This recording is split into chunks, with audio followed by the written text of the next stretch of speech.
Hello, in today's video we're going to discuss another property of the orange daylily, its dyeing properties. In the previous video we discussed the medicinal properties, which I highly suggest you watch, it is posted above.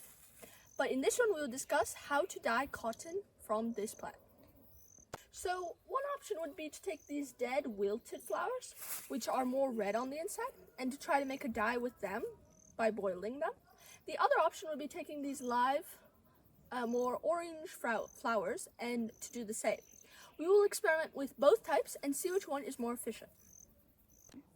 So now we're going to take some of these live lilies to try out for the second dye, and then we will compare the dyes.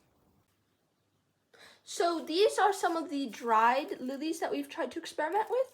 We'll fill this pot with water and add our yarn inside to test how well it dyes. So now we've put the water in with the dried lilies, and we're going to turn the stove on, and we're going to wait till it boils for some time and the liquid becomes to turn some color. I suspect that it will be either orange or red. Simultaneously with doing the dried lilies, now we're doing the live lilies. I have put some water and we will begin to boil them both at the same time. So while we're preparing the second part, look how dark and red this liquid has become. So I have a suspicion that our dye will be red. So now when we open this, we see that it's very dark red.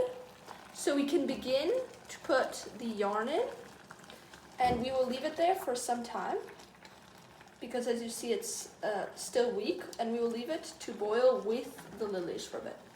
So the fresh lilies have begun to boil, and they are creating a liquid, but it isn't too strong.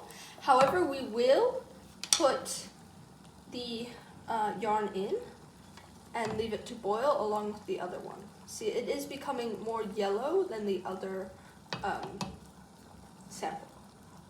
So now we've done dyeing them. As you see, both of them were slightly weak. However, this one was stronger with the dead lilies, which is probably because, look at the darkness of the liquid, that it just was stronger because the lilies were more evolved.